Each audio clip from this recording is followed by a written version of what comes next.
पिछले 2-3 दिन से मैं लगातार एक विषय पर बातचीत कर रहा हूँ। अवस्थाएं और आंतरिक जगत में कैसे जाते हैं। जो मैं आपसे बातें कर रहा हूँ ये कपोल कल्पित नहीं है। इन बातों में वजन है। आप अवस्थाओं को वैसे ही देखें। आप जागृत अवस्था में बैठे हैं, आपको ये जगत सत्य लग रहा है। सच्चाई क्या है? कुछ भी नहीं। राम जी को जब वशिष्ठ मुनि ने कहा, राम जी ने एक संवाद किया, एक बात कही, हे राम, तुम किस संसार की बात कर रहे हो? संसार तो है नहीं, हुआ ही नहीं है। राम जी और आश्चर्यचकित हुए, हे गुरुदेव, आप क्या बात कर रहे हैं? संसार है नहीं। पूरा जगत हम देख रहे हैं, ये गुरु शिष्य भाव आदि हम देख रहे हैं। आप ये कैसे कह रहे हैं संसार तो है ही नहीं?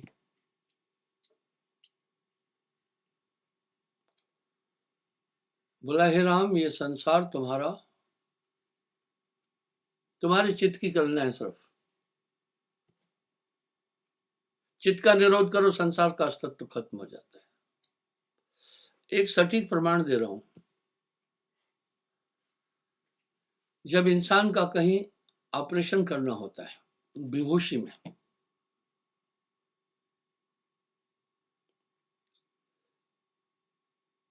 तो उसको उस समय दर्द नहीं होता है। ये क्लोरोफॉर्म और बेहोशी की खोज 2 बच्चों ने की थी। बहुत पुराने समय की बात है।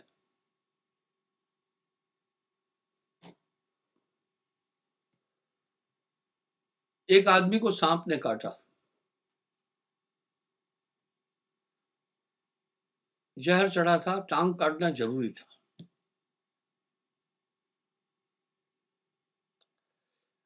अब जब टांग काटने लगे, कुछ आदमी ने टांग पकड़ी, कुछ ने हाथ पकड़ा, किसी ने सीने पर बैठे, आरे से टांग काटने लगे। वो बड़े विदारित होकर के चिल्ला रहे थे, नहीं करो, बस करो, नहीं काटो।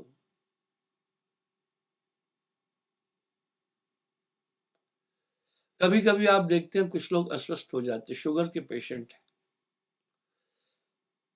उंगलियां गलने लगती है। डॉक्टर एडवाइस देता है, जब देखता है कि अब उंगलियां बिल्कुल खत्म हो चुकी है, एडवाइस देता है कि भाई अब ये उंगलियां काटनी पड़ेगी। कभी कभी पैर भी काटना पड़ता है, नहीं तो पूरे शरीर में इन्फेक्शन हो जाएगा। डॉक्टर किसी के हाथ पांव काटने के लिए एग्री नहीं है, क्योंकि उसमें संक्रमण आ गया है। नहीं तो थोड़े दिन में वो पूरे बॉडी में संक्रमण फैलेगा, पूरी बॉडी खत्म हो जाएगी। तो उस आदमी को जब काट रहे थे, 2 बच्चे देख रहे थे। बच्चों में एक कौतुकता है। कोई भी ऐसी चीज हो, बच्चे खड़े हो जाते हैं, जाकर देखते हैं, वो जानना चाहते हैं। दोनों ने आपस में विचार किया, टांग काटना तो जरूरी है, क्या ऐसा नहीं हो सकता है उतनी देर इसको बेहोश कर दिया जाए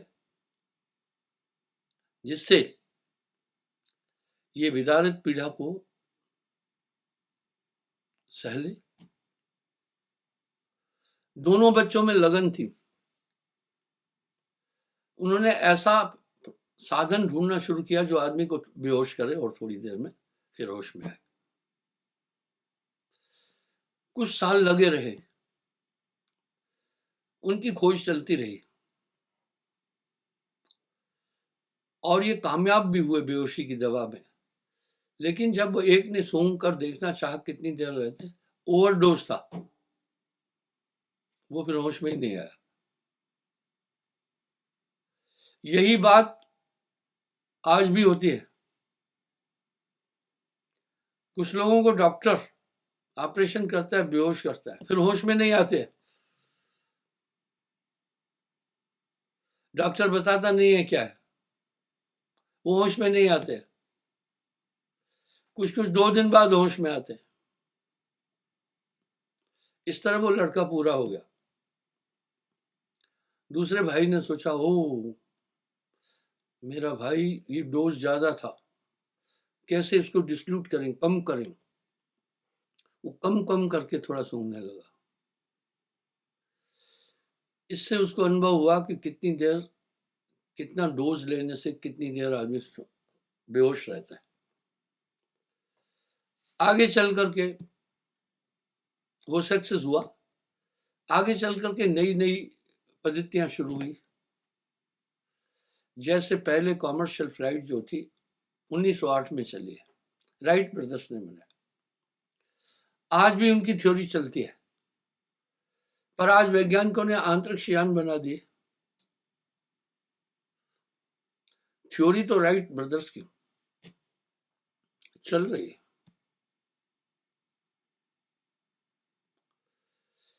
जो अंतरिक्ष यान में जाते हैं उनको पहले से ट्रेन किया जाता है, 2-3 महीने उनको ट्रेनिंग दी जाती है।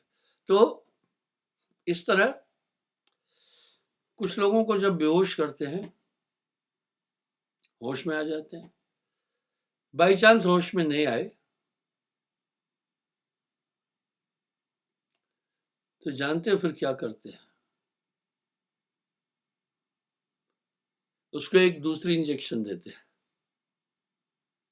यहां मेरे कहने का मतलब है कि इंसान की इस मेमोरी के साथ में वैज्ञानिक और डॉक्टर भी छेड़छाड़ी कर देते हैं।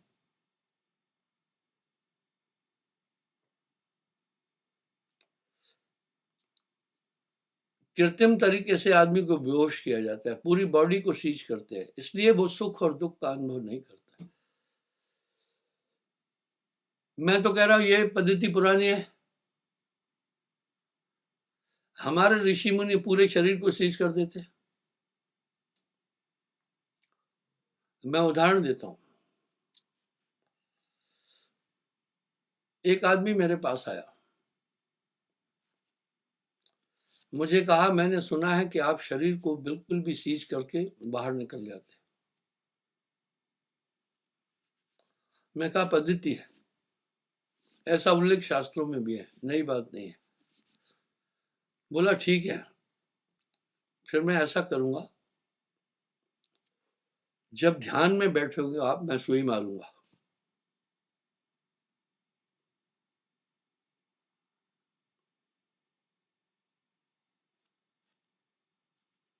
आपको स्पंदन और पीड़ा होती है या नहीं मैं देखूंगा। अब आप सोचो उस आदमी की बात कैसी थी। मैंने कहा नहीं, मैं ऐसा नहीं करने दूंगा। आप देखो ऋषि मुनि भी जब तपस्या में बैठते थे तो अपने शरीर की सुरक्षा के लिए किसी को लगाते थे। मैंने बोला भाई ऐसा है,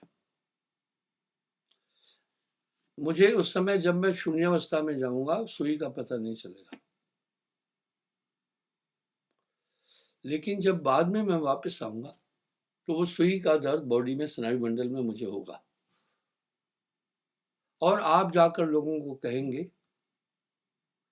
कि वाह भाई वाह, मधु परमहंस को जब ध्यानावस्था में गया हमने सुई मारी, पता ही नहीं चला उनको। तो तुमसे बड़ा बदतमीज कोई और आ जाएगा।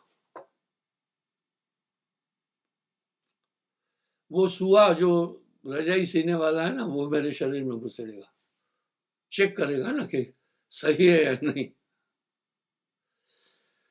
मैंने बोला मैं अपने शरीर को तुम्हारे जैसे मूर्खों के लिए एक एक्सपेरिमेंटल करने का पॉइंट नहीं बनाना है, विधि है इसकी। हमारे शरीर का संचालन प्राण करते हैं, श्वास करते हैं। जीवत मरिए भोजल तरिए, ऐसे ही कह दिया नानक देव जी ने क्या? बाकी संतों ने भी ऐसा ही बोल दिया क्या? जा मरने से जग डरे, मेरे मन आनंद। कब मरहूं कब पावहूं पूर्ण परमानंद। यानी हमारे शरीर की सबसे बड़ी ऊर्जा श्वास है। नानक देव जी ऐसे ही नहीं बोल रहे, श्वासा की माला नाल सुमरा मैं तेरा नाम। कबीर साहब ऐसा ही नहीं कह रहे श्वास श्वास प्रभु सुमर ले, ऐसा ही नहीं बोल रहे हैं श्वास श्वास जो सुमरता एक दिन पहुंचे है, पूरी बॉडी को लॉकअप कर दिया जाता है। यही सुषमना का रहस्य है। जब आदमी श्वास में सुमरण करता है तो इस तरह वो इस अवस्था, जब आप नींद में होते हैं, आप दूर न जाएं, होते आप ही है, होते आप ही है। आपकी चेतना कितनी डिफरेंट हो जाती है। ऐसा नहीं है कि आप उस समय पूरे मरे होते हैं नींद में। आपके वाइटल ऑर्गन तो काम करते हैं, हार्ट भी धड़क रहा है, और डॉक्टर सेफ्टी के लिए क्या करते हैं, ऑक्सीजन भी चढ़ा देते हैं। बाई चांस इसमें सांस लेने की हिम्मत नहीं रहे तो मर जाएगा, और इसलिए वो भी विकल्प रख देते हैं साथ में।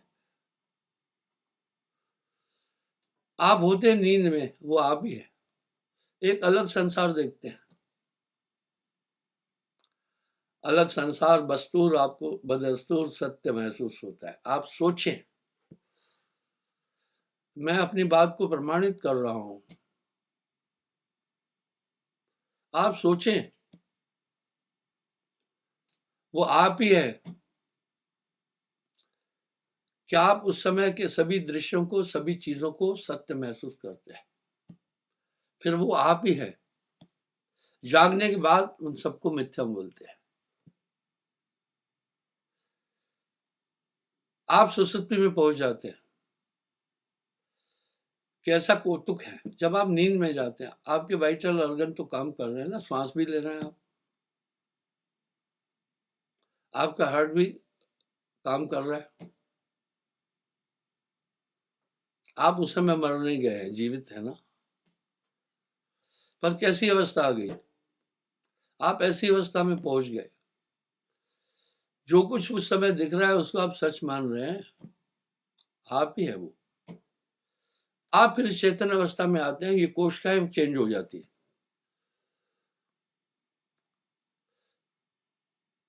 मैंने कुछ बहुत लोगों से पूछा, कुछ मेरे सवाल साधारण से लगते हैं, उत्तर उनका इतना गहरा होता है कि आदमी मगज पच्ची करता रहे।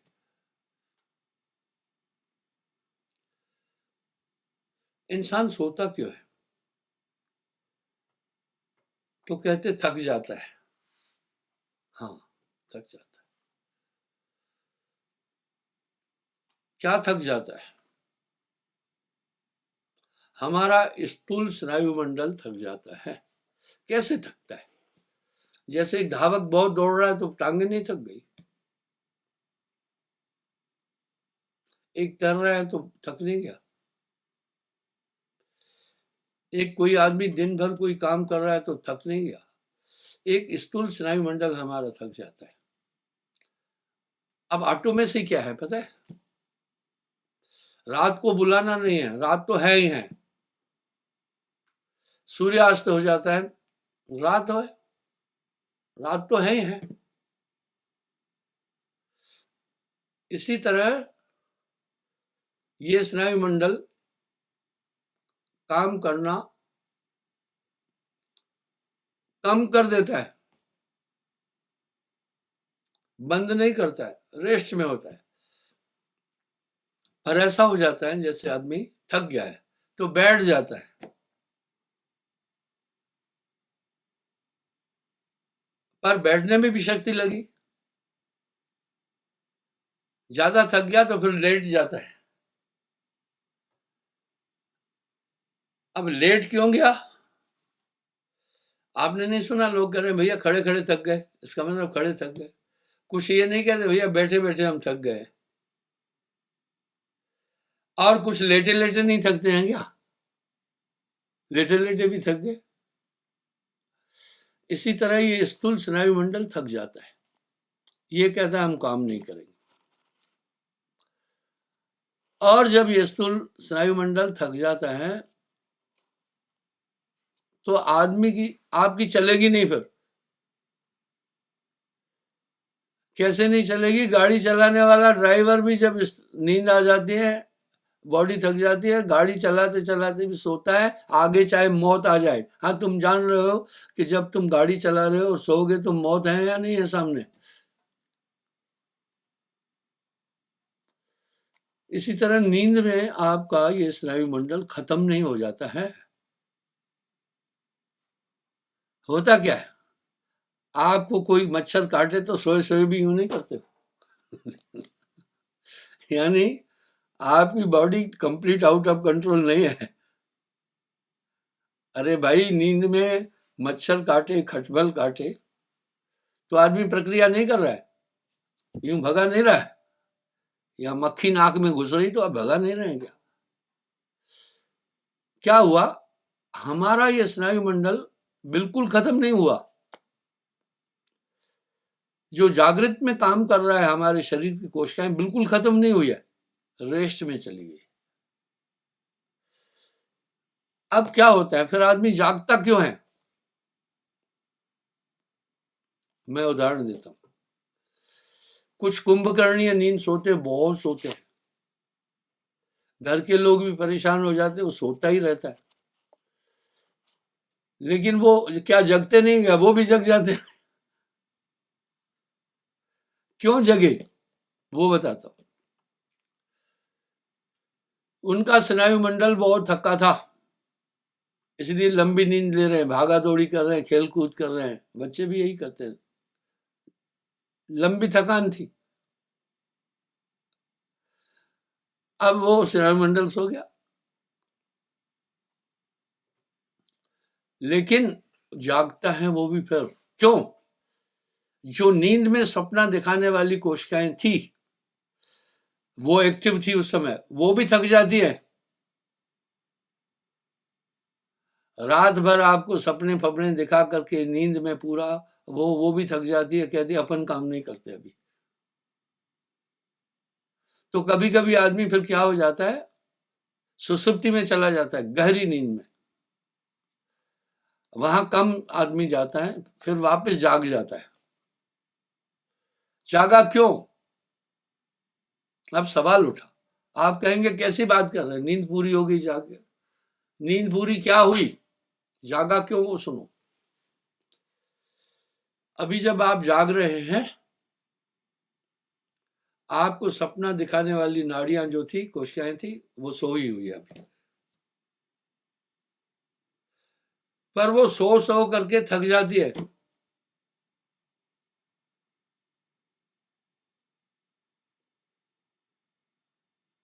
फिर वो, यानी सपना दिखा दिखा कर थक जाती है, फिर वो सो जाती है। जब वो सो जाती है, ऑटोमेटिक अभी वाली जो कोशिकाएं वो जग जाती है। वही, यही है नींद, यही है नींद, और कुछ नहीं है। इसका मतलब हमारी अवस्थाएं जो है वो कोशिकाओं के ऊपर डिपेंड है। एक साफ साफ उदाहरण मिलता है कि जब आदमी को ऑपरेशन कर रहे हैं, उन्हीं कोशिकाओं पर हमला किया। पहले क्लोरोफॉर्म सुंघाते थे, आजकल इंजेक्शन लगाते हैं। कमर में सुई क्यों लगाई, बताता हूँ। स्पिनल कॉर्ड में हमारा दिमाग जो भी संदेश देता है, वो हमारी स्पिनल कॉर्ड टांगों तक भी पहुंचाती है, और वो पूरे हाथों तक पहुंचाती है, पूरी बॉडी तक पहुंचाती है। अब उसने क्या किया, उन कोशिकाओं को सुला दिया।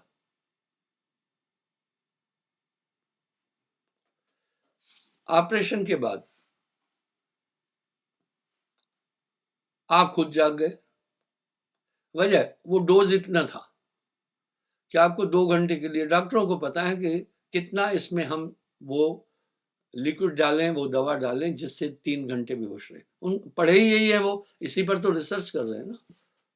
बाई चांस कोई आदमी नहीं उठता है तो डॉक्टर चिंतित होता है, होश में नहीं आया। फिर वो होश में आने वाली सुई लगाता है। इसका मतलब है हमारा स्नायु मंडल जो है वो कंट्रोल में हो सकता है। डॉक्टर बेहोशी में लाता है, फिर होश में लाता है, हो जाता है। इस तरह आप जीवित मरिए भवजल तरिए का यही प्रयोजन है। आप पूरी बॉडी को खुद भी सीज कर सकते हैं। हमारी बॉडी संचालित हो रही है श्वास द्वारा। इसलिए जब आदमी ईंटा पिंगला को लय करके सुषुम्ना में घुस जाता है तो उस समय ये पूरा शरीर सीज होता है, खत्म नहीं हुआ। बेहोशी में पड़ा हुआ आदमी, उसको आप खत्म नहीं कह सकते हैं।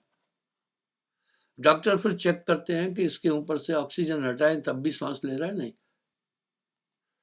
वही बात आपके साथ होती है जब आप सोए हैं, सांस ले रहे हैं कि नहीं आप ले रहे हैं। कुछ ऐसे ऑर्गन है वो शांत कर दिए। आपकी किडनी भी काम कर रही है जब आप सोए हैं, पर जब सीज कर दिया थोड़ी देर के लिए उसको स्टॉप कर देते पूरा, लेकिन आपके अंदर जीवन शक्ति कायम रहती है।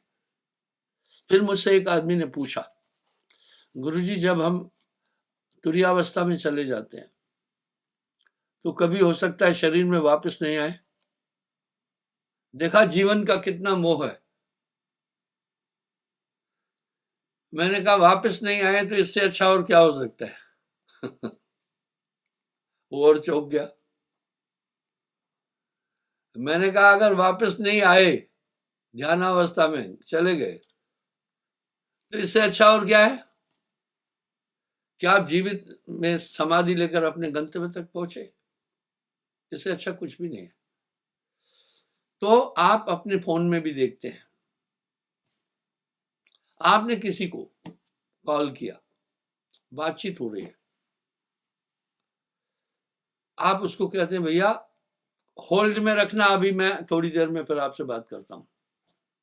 आपने होल्ड में हो गया। देखो कनेक्शन जुड़ा है लेकिन होल्ड है। एक तो आप स्विच ऑफ कर देते हैं, वो तो कनेक्शन कट गया। इसी तरह बॉडी होल्ड में हो जाती है, आदमी नहीं मरता है। सोए सोए कोई आदमी मर गया होता नहीं है। अगर कोई मर गया तो कारण यह है उसका हार्ट अटैक आया। वो नींद में नहीं मरा है, हार्ट अटैक में मरा है। नानक देव जी ऐसे ही फरमा रहे हैं कि जीवत मरिए भोजल तरिए। साहब ऐसे ही कह रहे हैं कि मरते मरते जग मरण न जाना कोई, ऐसी मरनी ना मरा जो बहुर न मरना हो। तो इस प्रकार से तुरीयावस्था में पहुंचने के बाद हमारी वो और सुसुप्ति में जाते तो बहुत वो मंद बुद्धि है उसमें, आपको पता भी नहीं चलेगा। सुसुप्ति अवस्था में जो हमारी चेतना है नाभि में पहुंच जाती है। अगर आप उस अवस्था में पहुंच गए, कोई सब नींद है गहरी, उसको गहरी नींद कहते हैं, कुछ नहीं पता चलेगा क्या देखा क्या नहीं देखा, कैसा है क्या। एक आदमी मुझे कहा गुरुजी मुझे सपना नहीं आता है। मैंने कहा इसकी दवा दुनिया का कोई डॉक्टर नहीं कर सकता है। मैं आपको बताता हूं आपको क्यों नहीं सपना आता है। आप गहरी नींद में चले जाते हैं और आपके प्राण जो है नाभि में पहुंच जाते हैं।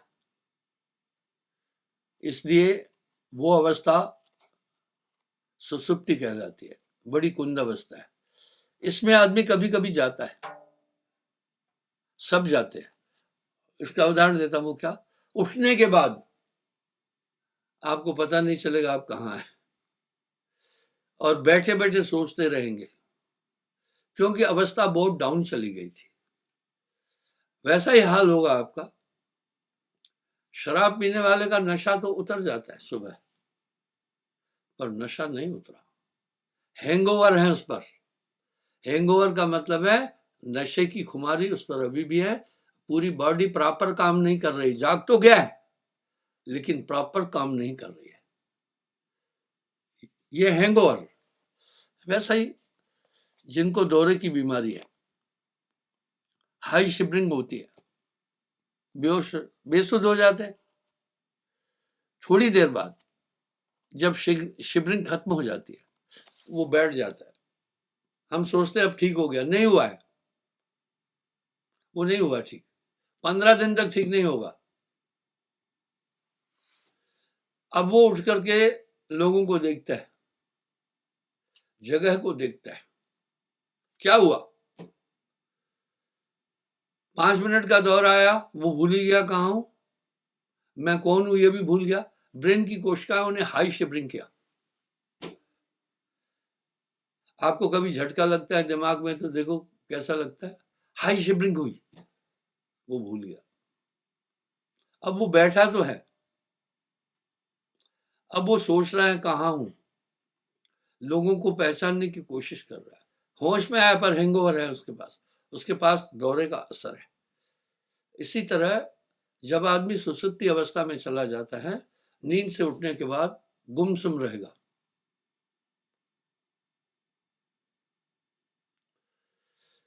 क्योंकि स्वप्न, नींद से उठने के बाद आदमी गुमसुम नहीं रहता है, चेतन हो जाता। लेकिन गहरी नींद जिसको कहते हैं, सुसुप्ति में जाने के बाद आदमी 5 मिनट कम से कम बैठेगा। वो पहले होश में अपने को लाने की कोशिश करता है, उसको नहीं चढ़ना अभी, उस पर नींद का हैंगओवर है।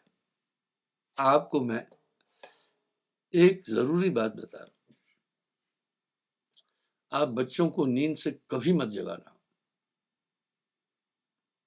कभी ये भूल मत करना, उनको सोने दो। जब अचानक जगाओगे वो रोते हैं।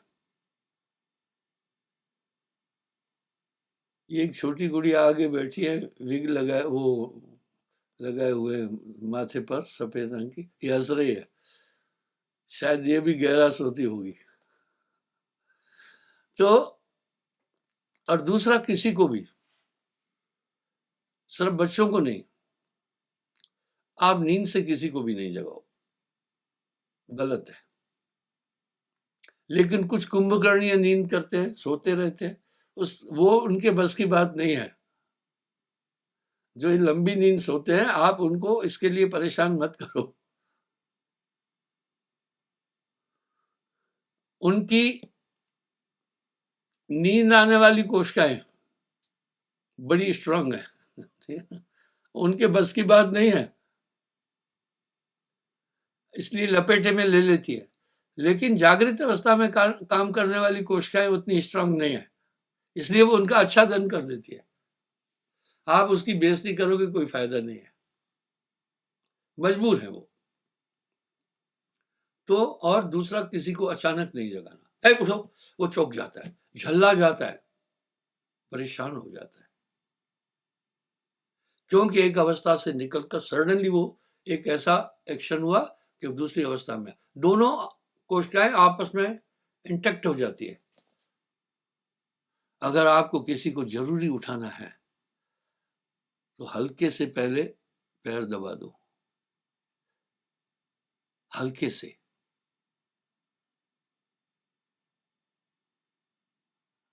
और तब नहीं उठे तो फिर आवाज दो,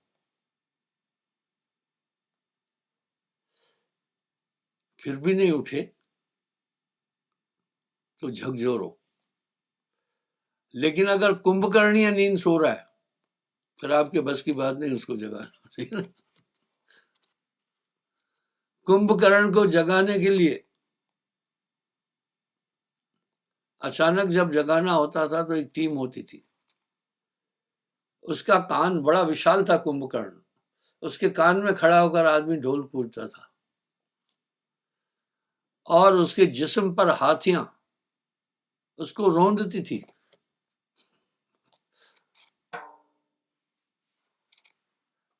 और जो पास आया उसके खर्राटे से उड़ जाता था।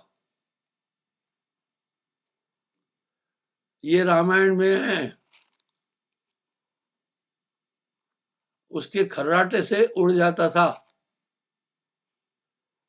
इसलिए कुंभकर्ण को सोने दिया जाता था, अचानक नहीं जगाना है। तो ऐसे लोग कुंभकर्णीय नींद सो रहे हैं ना, उनके साथ प्यार से निपटना है। आइए, लेकिन जो ध्यान अवस्था में है उसको कभी नहीं जगाना, वो बहुत डेंजर होता है। लेकिन कुछ लोग क्या है, ध्यानावस्था का एक ढोंग बनाते हैं। वो कैसे, वो भी बताता हूं। सत्संग में कुछ लोग बैठ जाते हैं, और मैं पिछले जब 53 साल से मैं दीक्षा दे रहा हूं, तो 53 साल तो बहुत लंबा टाइम है ना। इंसान की उम्र ही छोटी है। अगर कोई आदमी कोई एक काम 53 साल करता है जिंदगी में, तो वो बहुत बड़ी बात है। तो कुछ लोग सो जाते हैं,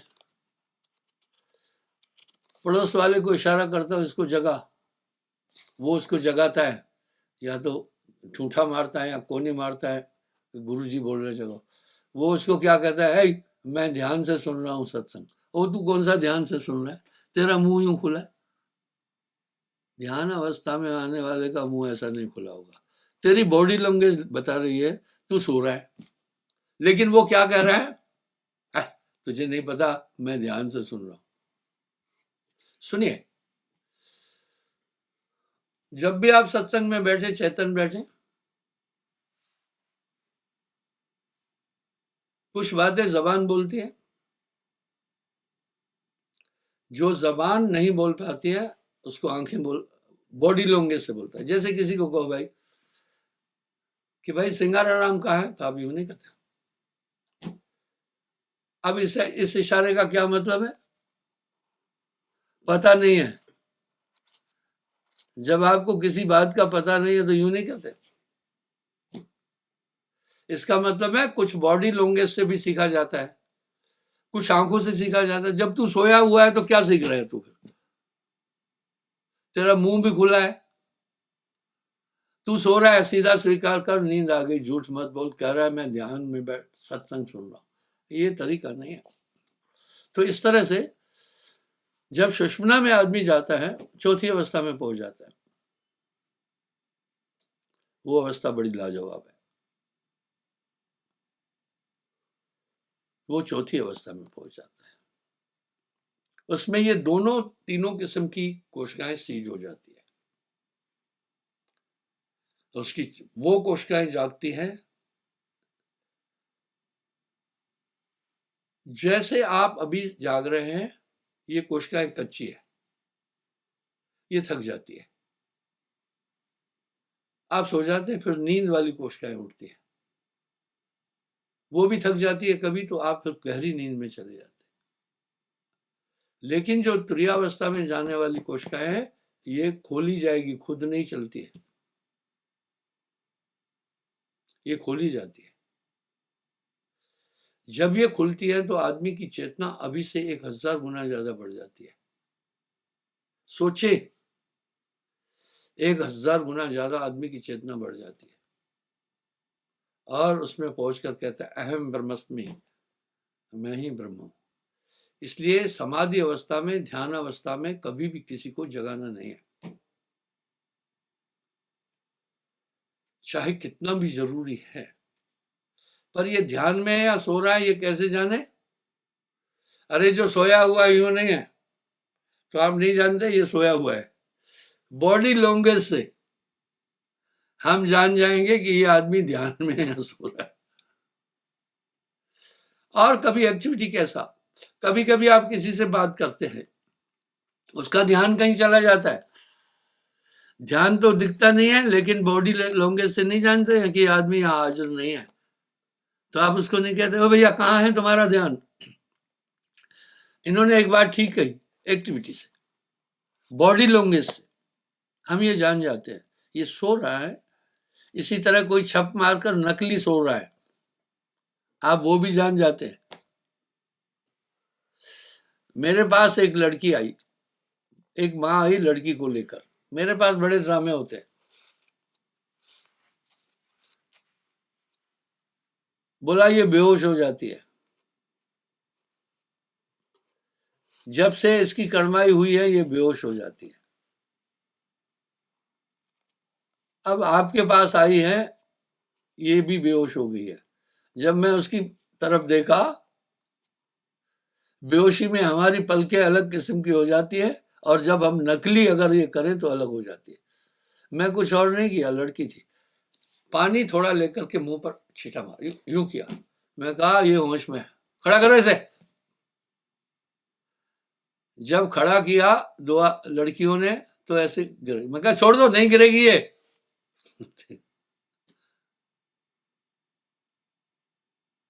वो गिरी। मैंने बोला नहीं गिरेगी, वो गिरी। कैसे गिरी?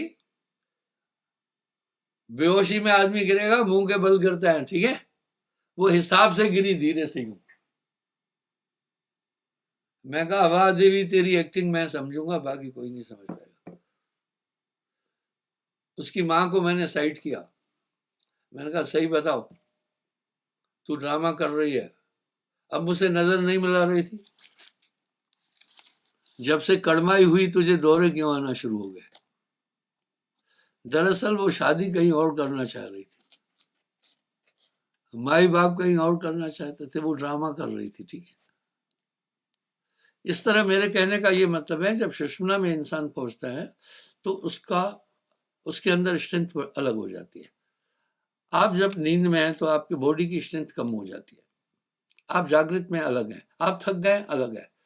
इसलिए सुखमना का रहस्य साहब ने दुनिया को दिया, और तमाम पंथी ये चिल्ला रहे हैं। क्षमा चाहता हूं, समय हो गया साहब।